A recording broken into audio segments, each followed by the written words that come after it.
The film opens in a tip-top tuition-based school, where we meet a sustenance educator named Miss Novak. It is revealed that the school recently recruited her to promote smart dieting among understudies. Her club currently has a few members, and she asks them why they have joined. A young girl named Helen reveals that she wants to safeguard the environment and reduce global warming. Another young girl, Ragnar, states that she wants to reduce her muscle to fat ratio and be fit for sports. Then there is Elsa, who wants to foster discipline, and Fred, who wants to stay healthy since he has diabetes. Finally, there's a student named Ben who says that he's only here to earn a score for his scholarship. Unfortunately, not even one of them came clean, which is that they're all there because Miss Novak is sweltering. Miss Novak values them for joining the club and briefly explains the concept of conscious eating. It is about reducing food intake without feeling hungry.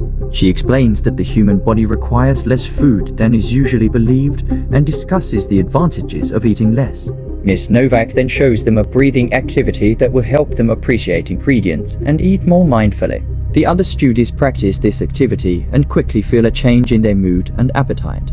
After their meeting, Miss Novak meets with the principal, who eagerly welcomes her to the school. She then assigns Miss Novak the task of improving the kids' dietary habits. The latter appreciates the trust and assures the principal that the youngsters are in safe hands with her. The scene then moves to Ragnar's home, where she is eating with her parents. Her MOM encourages her to watch her weight and avoid eating too much. Hearing this, Ragnar is outraged, but her dad quickly explains that her MOM didn't mean it negatively. She just believes you're fat, honey. That's all, he says. He then asks Ragnar about conscious eating, and she demonstrates the breathing activity to her parents. Next, we see Elsa eating with her parents. Her father chastens her for acting like her mother and not eating, but Elsa clarifies that she's practicing conscious eating, which she learned at school. Meanwhile, we see her mother giving all her food to a dog after a few bites.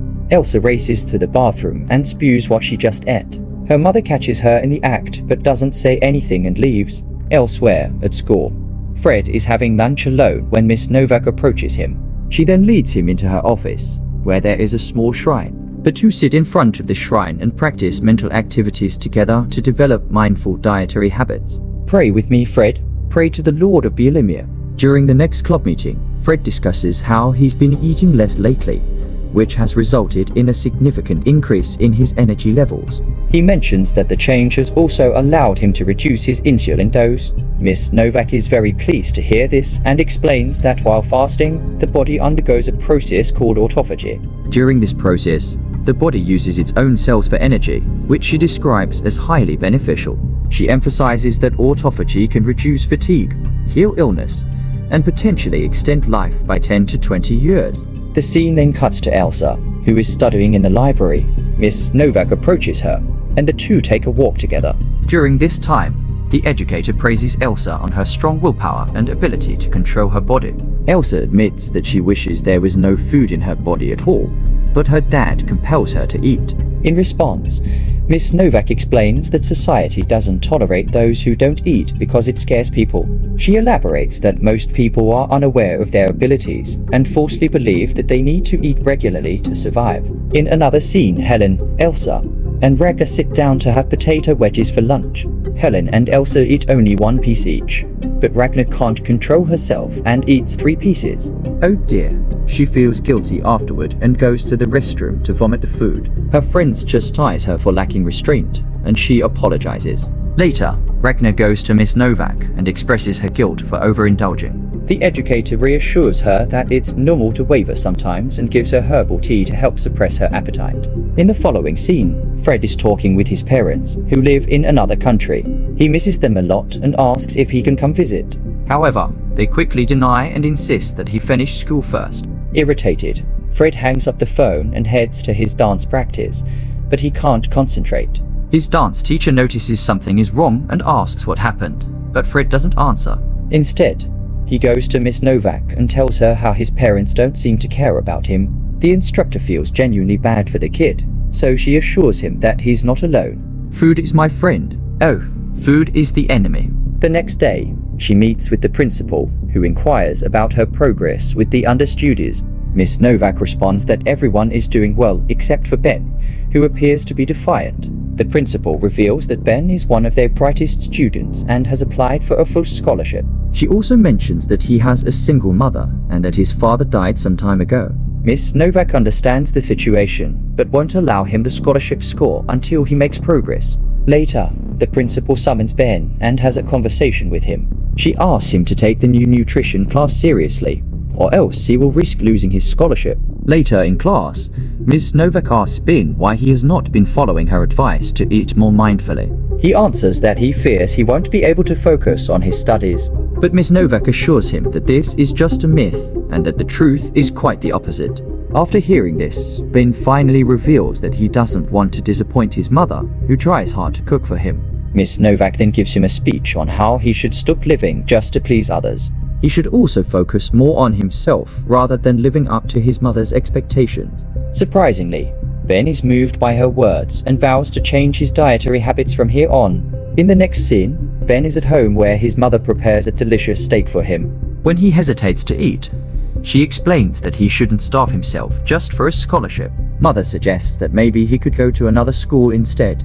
However, Ben says he doesn't want to quit and believes that eating less is good for him. His mother is disheartened to hear this, but asks him not to push himself too far. The next day, Miss Novak acknowledges Ragnar and Elsa for their progress. She also tells them about a worldwide association of people called Club Zero, who eat nothing at all. They're all dead now, but their site is still up. She explains that this is a secret because the general public isn't ready to understand it. They ask if this is possible, and Miss Novak answers that she is also a member of Club Zero. The girls are excited to hear this and want to know how they can join. At night, Fred and Miss Novak go to drama theater and have a great time. Despite their age difference, it seems that they have started liking each other. The next day, at another meeting, Miss Novak encourages the group to stop eating and describes its alleged benefits to the mind and body. She also makes them hold hands and chant a strange verse. Problems are good. My stomach is bad. Following this, the understudies stop eating completely and use various excuses to avoid food. When their parents find out about this, they become worried. One day, Ben's mother shows up at the school and communicates concern about how Miss Novak is controlling her child. However, the principal claims that the youngsters are only practicing conscious eating and are not starving themselves. She assures Ben's mother that Miss Novak is a responsible educator who would never cause harm to her understudies.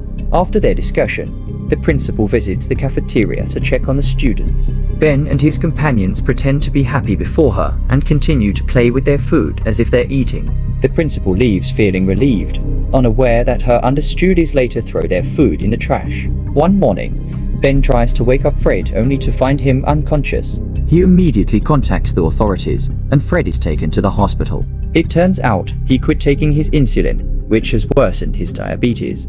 His dad also shows up and meets with the principal to discuss his son's well-being. The principal claims she had no idea Fred was skipping his insulin shots. The dad realizes that it's not her fault, but asks her to look after Fred, who has become incredibly thin and weak.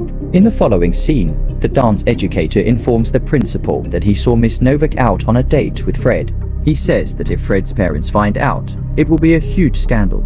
The headlines will say the only thing Fred is eating is his educator.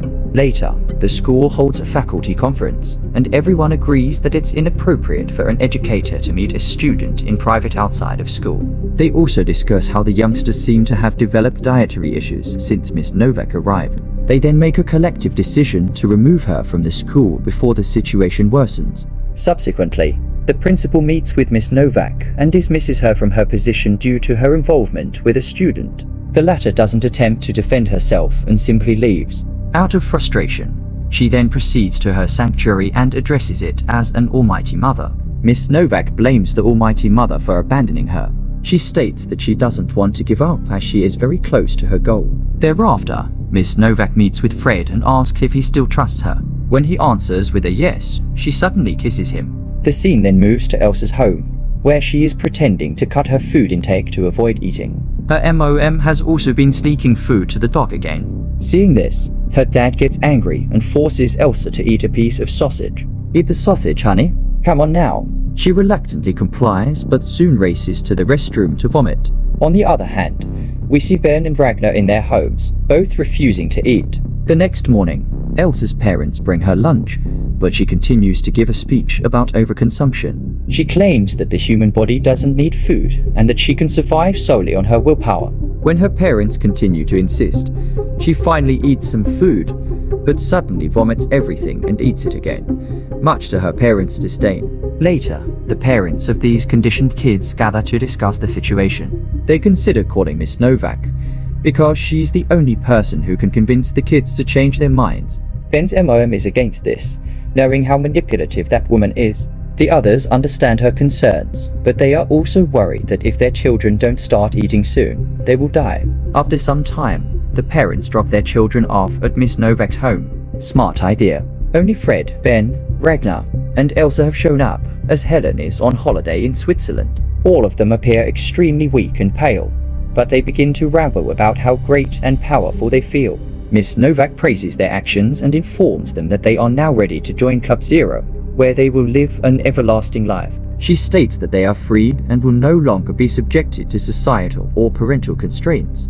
They also are bound to get good sponsors if they become influencers on Instagram. At night, Fred visits Ben's home to celebrate Christmas with his family. Ben's MOM prepares delicious food for them, which the two boys eat without hesitation. On the other hand, Ragnar and Elsa are also seen happily eating with their parents. The next morning, when the parents go to wake up their kids, they are nowhere to be found. The teens have left a letter explaining that they are in a better place now. They also ask their parents not to search for them as it will be in vain. Elsewhere, Miss Novak is seen driving the four to an open glade. They then form a circle and hold hands to perform some sort of ritual. In the final scene, the parents meet at the school for an urgent gathering. Helen has also returned from her trip and joins the group. The worried parents question her over what happened in those nutrition classes. They wonder where Miss Novak took their children and whether they are still alive.